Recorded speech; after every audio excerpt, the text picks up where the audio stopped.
Sa pagpapatuloy, nilapitan sila ng Thousand-Eyed Demon at mayabang na nagsaad ito sa Golden Dragon at Magic Dragon, na hindi sila ang tao na karapat-dapat na humarap sa kanya. Kaya kung mangangahas ulit ang mga ito na pigilan siya ay uunahin niya ng kunin ang mga buhay nito. Hindi naman na nakapagtimpi ang ating bida sa matinding sinabi nito, kaya naman sinabihan niya na ito ng may seryosong ekspresyon na masyado na siyang nanahimik ng matagal at manood lang.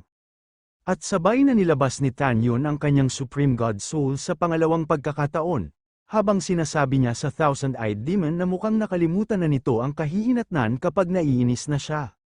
Labis naman na nangamba ang dalawang Dragon Lord sa pagpapalabas ng malakas na soul ng kanilang Lord, kaya naman sinabihan na nila ito na kung susunugin ito ang maraming soul ay magdudulot ito ng kanyang eternal sleep. Nagsaad naman ang ating bida na hindi na ng mga ito na kailangan pa na hikayatin siya, at makikita sa mga mata ni Tanyon na mukhang desidido na talaga siyang patayin ang Thousand-Eyed Demon. Sinabi din niya na dahil sa matagal na panahon na siyang paulit-ulit na na-reincarnate, ay marami ng hindi mabilang na mga tao ang sinakripisyo ang kanilang buhay para lang sa kanya. Dagdag niya pa na ayaw niya na makita ang dalawang ito na mamatay sa kanyang harapan. Naging emosyonal naman ang dalawang ito sa mga sinabi ng kanilang Lord, at sinabi ng Golden Dragon Lord na hanggang ngayon ay masyado pa din ito na mabait sa kanyang mga nasasakupan, dagdag pa ng Magic Dragon Lord na sa mga nakaraang digmaan ay lagi nito na pinangungunahan ang kada laban na hinaharap nila, para lang mabawasan ang maaring mamatay sa kanyang mga nasasakupan, kaya naman nasabi na lang nila na wala nang mas bubuti pa na master dito sa buong mundo. At pagkatapos nila na sabihin yun ay nagsaad ang Golden Dragon Lord sa Magic Dragon Lord na oras na para gamitin na nila ang abilidad na ito, na agad naman na sinang-ayunan ng Magic Dragon Lord. At sabay nila na ginamit ang kanilang teknik na tinatawag nila na Soul Emerge, na kung saan ay isinama nila ang malaking bahagi ng kanilang kaluluwa sa katawan ng ating bida.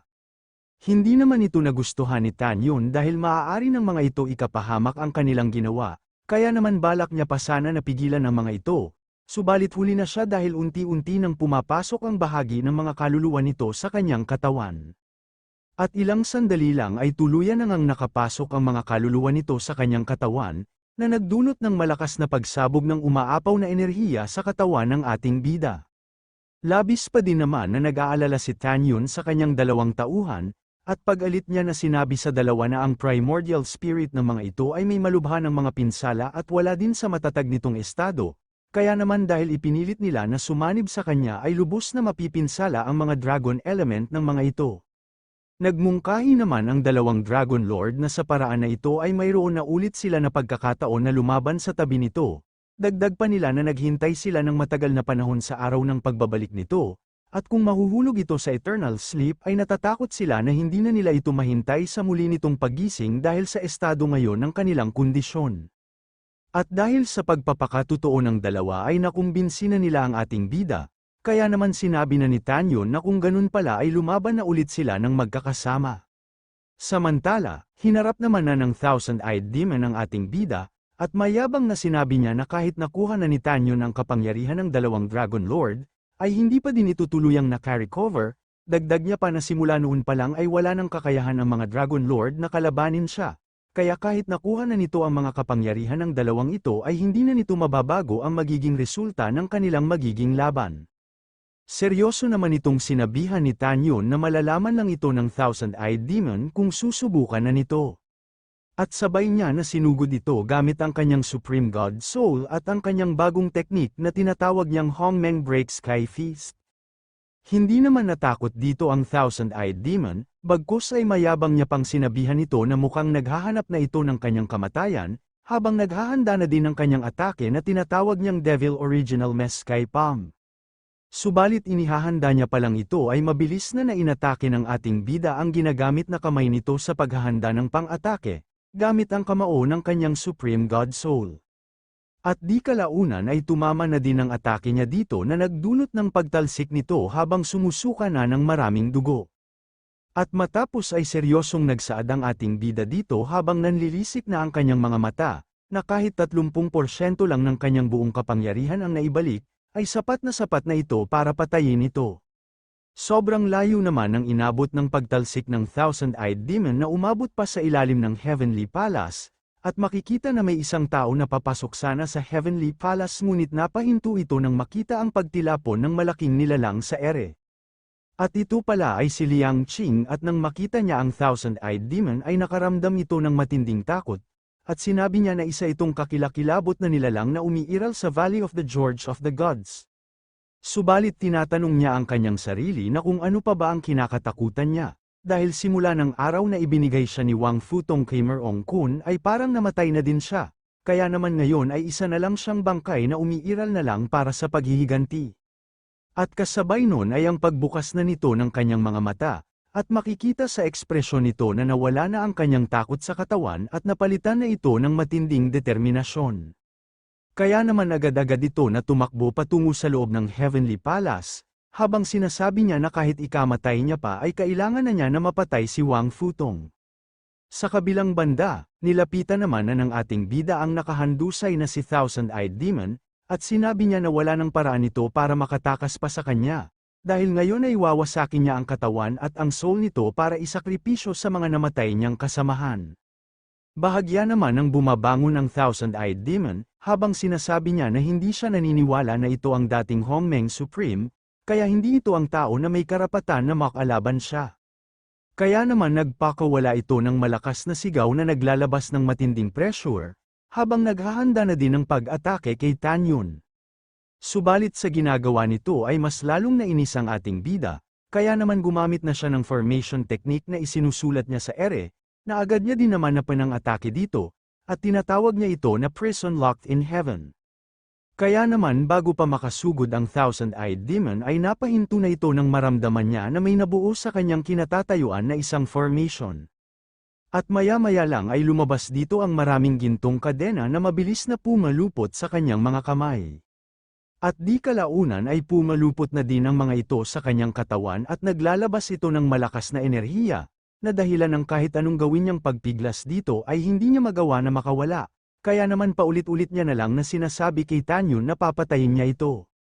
Mayabang naman na nagsaad ang ating bida na sumuko na ito sa paglaban, dahil silang dalawa ay magkaiba ng pag-iral na parang kagaya lang ng isang buwan at alitap-tap, na kahit ang buwan ay nagliliwanag sa dilim ay hindi pa din ito may kukumpara sa taglay na liwanag na nilalabas ng isang alitap-tap. Mas lalo namang nagalit ang Thousand-Eyed Demon sa kadahilanang hindi niya ito maintindihan, dahil hindi niya alam ang pagkakaiba sa pagitan ng isang buwan at isang alitap-tap, at sinabi niya na ang alam niya lang na ang maraming langgam ay kayang pumatay ng isang malaking elepante. At nang marinig ito ng ating bida ay naging seryoso ito, dahil parang may ideya na siya kung ano ang ibig sabihin nito sa kanyang mga sinabi. At kasabay nun ay ang paglabas ng Thousand-Eyed Demon ng malakas na pulang aura, at pasigaw niyang binuksan ang Devil's Gate of the Abyss. At sa kanyang utos ay agad naman ito na bumukas, na kung saan ay nilagyan niya ito ng bahagi ng kanyang life force. At nang makita ng dalawang Dragon Lord ang ginagawa ng Thousand-Eyed Demon ay labis ang mga ito na nabahala, at sinabi ng Golden Dragon Lord sa ating bida na ito ang Devil Gate of the Abyss, at ang Thousand-Eyed Demon ay ginamit ang kanyang life force para ipatawag ang Demon Army ng Abyss, kaya naman pasigaw na sinabihan ng Magic Dragon Lord si Tan Yun na agad na pigilan ito. Subalit nagsaad ang ating bida na huli na sila, dahil ang gate ay tuluyan na nitong nabuksan. Kung nakarating ka na sa part na ito, ay sigurado akong nagustuhan mo ang ating kwento, nagsisimula pa lang ang ating YouTube channel, kaya naman hinihiling ko sa iyo na huwag mag-skip ng ads dahil malaking tulong na ito sa ating channel, at kung gusto mo naman magbigay ng malalim na suporta ay i-click mo lang ang super thanks dyan sa ibaba, para ganahan ang hangal na ito. Maraming salamat mga Emperor. Tumatawa naman ng malakas ang Thousand-Eyed Demon, at sabay na inutusan niya ang mga Demon Army na lumapit na sa kanya.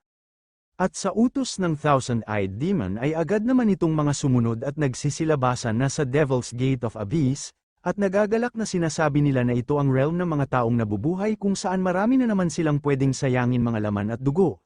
Habang ang isa naman ay tinatanong na ang kanilang lord kung sino ang gusto nito na patayin nila dahil ang kanyang espada ay nauuhaw na sa dugo. Samantala, nakalaya na nga ang Thousand-Eyed Demon sa mga kadena na nakapulupot sa kanya. At agad na lumapit sa ating bida habang mayabang na sinasabi nito na ang kanyang Abyssal Demon Army ay tapos na magtipon-tipon kaya wala na itong pag-asang makatakas pa sa kanila. Sarkastiko naman ito na sinabihan ni Tanyun na kung sa tingin ba nito ay siya lang ang may kakayahan na magpatawag ng kanyang nasasakupan, habang naghahanda na siya ng isang hand sign at mayabang na sinabi sa Thousand-Eyed Demon na alam niya din ang tricks na ito. Sinabi naman ng hangal na ito kay Tanyun na ang mga kasamahan nito sa mundong ito ay ang lahat ay namatay na sa nangyaring digmaan, at habang tinatawanan niya ito ay sarkastiko niya pang sinabi na kung gusto ba nito ng tulong galing kay Handon at si Yuan. Hindi naman na ito binigyan ng pansin ng ating bida, bagkus ay nagsimula na ito magbanggit ng mga mantra, kung saan sinabi niya sa pamamagitan ng kanyang spirit ay tinatawag niya sa pagbabalik ang Golden Holy of the Beginning of Hongmeng. At nang makita ito ng dalawang Dragon Lord ay naging emosyonal na naman ang mga ito, at sinabi ng Golden Dragon Lord na ito ang Golden Hongmeng Spiritual Song, nasabi din ng Magic Dragon Lord na makikita ulit nila ang mga dati nilang kaibigan na kasama nila sa mga naging matitinding labanan. At ilang sandali lang ay nagdatingan na nga ang ilang mga spirit na tinawag ng ating bida, at sinasabi ng isa na narinig niya ang pagtawag ng kanilang Supreme Being. Dagdag pa ng isa na mga patay na sila ngayon, pero hanggat kailangan sila ng Supreme Being ay handa sila na makipaglaban ulit. Habang ang isa naman ay sinabihan ng ating bida na hintayin lang siya dahil papunta na siya. At maya-maya pa ay nagsama-sama na ang mga ito at sabay-sabay na mabilis na patungo kay Tanyun. At nang masaksihan ito ng Thousand-Eyed Demon ay nakaramdam ito ng matinding takot sa katawan. At sinabi sa ating bida na matagal na itong mga namatay kaya bakit nagagawa pa din niya na ipatawag ang mga ito. Agad naman itong sinagot ni Tanyun na may seryosong ekspresyon, na dahil siya lang naman ang Hongmeng Supreme. At pagkatapos ay pumustura na siya ng isang hand sign habang naglalabas na ng malakas na enerhiya at nagliliwanag na ang mga mata, at binubuksan niya na ang kanyang Hongmeng original body. Na nagsanhi ng pagkulay ginto ng kanyang buong katawan, habang naglalabas din ng gintong enerhiya, at ilang saglit lang ay lumabas ang makapanindig balahibo niyang trono kung saan ay nakaupo na siya dito na parang bumalik na siya sa pagiging isang Supreme God. At pagkatapos ay nagsaad ang ating bida na kung nasaan ang mga General of the Hongmeng Army. Na agad naman lumabas ang isang spirit at nagbigay galang ito kay Tanyun. Habang sinasabi na siya ang Brave Warrior Battalion sa ilalim ng Hongmeng Legion ay nag-uulat para sa kanyang tungkulin. At lumabas na din ang isa at sinasabi na siya ang Spear Battalion of the Hongmeng Army, ay nag-uulat para sa kanyang tungkulin, habang ang isa naman ay ang Hongmeng Army's Battalion na nagngangalang Wu Shuanghao, at sabay-sabay na ito na mga nag-ulat na sila ang Trap Battalion Marquis of Death, Elite Battalion Blood Drinking Marquis, at ang panghuli ay ang Dragon Battalion Dragon Warrior.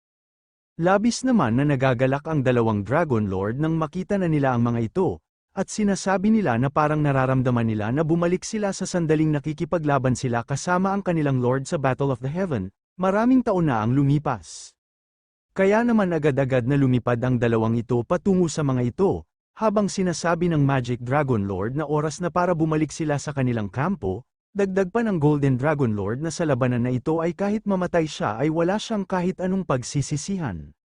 At ilang saglit lang ay mabilis na nakarating ang dalawang ito sa mismong harap ng ating bida, at masayang sabay na nagbigay galang kay Tanyun, habang sinasabi ni Xiao Jin na siya ang Golden Dragon sa ilalim ng Hongmeng Army ay nandito para mag-report, habang sinasabi naman ni Xiao He na siya ang Magic Dragon na nasasakupan ng Hongmeng Legion ay nagtungo dito para mag-report. At ngayon na kumpleto na sila ay sinabi ng mga ito na ang Forward Division ng Hongmeng Army Corps ay nagtipon-tipon na, at sabay-sabay nila napasigaw na sinabi na hindi sila titigil na makipaglaban. Nagsaad naman ang ating bida sa mga ito na pagtapos ng digmaan na ito ay ang mga spirit nila ay tuluyan na malilipol, kaya naman tinanong niya ang mga ito na kahit ganun nga ang mangyayari ay pumapayag pa din ba ang mga ito na sumunod sa kanya at makipaglaban ulit. Masaya naman na sumang-ayon ang mga ito, at sinabi ng isa na satisfied na sila na lumaban ulit sa huling pagkakataon kasama ang kanilang Lord Hongmeng, kaya hindi sila natatakot na malipol ang kanilang mga spirit. Nasabi naman ng isa na hinihiling niya na isang araw ang kanyang Lord Hongmeng ay makabalik na sa God Realm at putulin ang mga ulo ng dalawang aso na si Handon at si Yuan. Nagalak naman ang ating bida sa mga pagsang-ayon ng mga ito, Kaya naman sinabi niya na kung ganun pala ay lumaban ulit sila ng magkakasama. At pagkatapos ay mabilis na sumugod si Tan Yun sa Thousand-Eyed Demon, habang bumubulusok ang umaapaw na enerhiya nito. At sa kanyang likuran ang kanyang mga subordinate na nasa sabik na makipaglaban, at sinabi ng ating bida sa hangal na lumapit na ito sa kanya at magdusa sa kamatayan. Nagsaad naman ang Thousand-Eyed Demon na wag na ito magpanggap pa, dahil nakita niya na ang katotohanan sa mga kasamahan nito, at nasa anyo sila ng kanilang kaluluwa na may lakas na 30% ng kanilang totoong lakas. Kaya naman mayabang niya na sinabi na wala itong mga kalaban laban sa kanyang Abyssal Demon Army. Nagagalak naman na sinang-ayunan ito ng mga Demon Army, at mayabang na sinabi ng isa na hindi hihigit sa isang grupo ng labi ng kaluluwa ng mga ito ang kaya niyang putulin na maraming beses gamit lang ang kanyang palakol. Dagdag pa ng isa na kahit wala itong mga dugo at laman ay masarap pa din na lunukin ang mga kaluluwa nito. Nagsaad naman ang ating bida habang papalapit na sa mga ito, na kahit meron lang siyang 30% ng kanyang totoong lakas ay makakaya na niya nawasakin ang lahat ng ito. Dagdag niya pa na ang lahat ng kanyang mga nasasakupan ay kahit meron lang din ng 30% ng lakas ay makakaya na ng mga ito na patayin ang grupo ng mga Demon Army nito. Labis naman na nagalit ang Thousand-Eyed Demon sa matinding sinabi ni Tan Yun, at kasabay nun ay sabay na nilang dalawa na pinasugod ang kani-kanilang mga tauhan. Kaya naman agad-agad na nagsalpukan ang mga ito na nagmistulang nagkasalubong na dalawang malaking alon. At maya-maya pa ay naglatag na ng isang malakas na atake ang isang grupo na tauhan ng ating bida, at ginamit ng mga ito ang kanilang teknik na tinatawag nilang Brave Battalion Battle Formation Technique Fearless Charge, na dahilan na mabilis na wala ng buhay ang mga Demon Army na kinakalaban nila. Habang ang isang grupo naman ng Spear Battalion ay gumamit na din ng isang malakas na atake na tinatawag nilang Long Spear Battle Formation Technique, Exterminator the Devil Spear Formation, na nagsanhi ng pagtilapo ng isang malaking grupo ng Demon Army. At ang grupo naman na ito ay ginamit ang formation technique na tinatawag nilang Rift Skyward Manifestation, kung saan lumabas ang isang malaking espada na mabilis nilipol ang maraming bilang ng mga demonyong ito. Kaya naman napapamura na lang ang mga Demon Army na ito, at sinasabi nila na ang battle formation na binuo ng mga kaluluwang ito ay sobrang lakas na hindi nila makakayang matalo, kaya naman napapatanong na lang sila kung ito ba talaga ang lakas ng Hongmeng Army, at kung ikukumpara sila dito ay napakalayo ng kakayahan nila sa mga ito, kaya naman ang hingi na lang ang mga ito ng patawad sa kanilang lord na si Thousand-Eyed Demon, dahil sa ngayon ay aatras na sila at hindi na muling babalik. Pinigilan naman ng Thousand-Eyed Demon ang mga ito at sinasabi sa kanyang mga Demon Army na hamak lamang ang mga ito na mga kaluluwa na hindi makakayanan na lumaban ng matagal, at agad na pinapabalik ang kanyang mga Demon Army, subalit hindi siya pinakinggan ng mga ito at nagpatuloy pa din sa kani-kanilang mga pagtakas. Mabilis naman na sumulpot ang ating bida sa likuran nito na naglalabas na ng makapal na enerhiya. At agad na sinugod ito habang may nagliliyab na enerhiya ang kanyang magkabilang kamay, at sinasabi sa Thousand-Eyed Demon na wala itong makakayanang mapatay na kahit sino. At sabay na inatake na ito gamit ang kanyang teknik na tinatawag niyang The Great Demon Palm, na agad naman na nasangga ng Thousand-Eyed Demon gamit ang kanyang dalawang kamay. Subalit sa sobrang lakas ng ginamit na teknik ng ating bida ay hindi ito kinaya ng Thousand-Eyed Demon kaya naman mabilis na tumilapon ito, na kung saan nagdulot pa ito ng napakalakas na pagsabog. At ilang sandali lang ay bumagsak na nga ang hangal na ito habang nagsisisigaw dahil sa matindi niyang natamo na pinsala. Kaya naman nagdiwang na ang mga alagad ni Tan Yun at paulit-ulit na sinisigaw na ang kanilang lord ay makapangyarihan. Napatingin naman ang ating bida sa kanyang kamay at sa isip-isip niya na ang ginawa niyang atake ay hindi pa sapat para tuluyang mapatay ang Thousand-Eyed Demon, at mukhang ang kapangyarihan ng Golden Dragon at Magic Dragon ay nagsisimula ng humina, kaya naman kailangan niya ng bilisan ng pagpatay dito dahil kung hindi ay mapipinsala niya ang mga kaluluwa nito.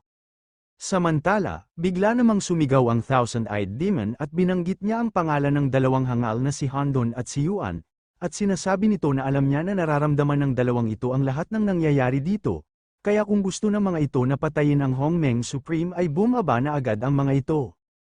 At pasigaw na sinabi din niya na dahil kung hindi pa ito mga aaksyon ay ilang sandali lang ay ang Hongmeng na mismo ang aakyat sa Upper Realm para patayin ang mga ito. At pagkatapos niya sabihin yun ay biglang may lumabas na iba't ibang kulay na enerhiya ang nagsama-sama sa kanyang itaas, at maya-maya lang ay nakabuo ito ng isang malaking gintong tarangkahan. At nang makita ito ng dalawang Dragon Lord ay labis ito na mga nabahala, at sinabi ng Magic Dragon Lord na ito ang Gate of the Heaven, at ito ang channel na nakakonekta sa Upper Realm at Lower Realm. Dagdag pa ng Golden Dragon Lord na masama ito dahil kung bababa talaga si Handon at si Siyuan dito, ay hindi nila ito ngayon magagawang kalabanin, kaya naman labis na itong mga natatakot para sa kanilang Lord. Dito na muna matatapos ang ating episode, at kung gusto mong subaybayan ang ating kwento ay mag-subscribe ka na at pindutin ang notification bell, para updated ka sa pag-upload natin everyday. Maraming salamat mga Emperor!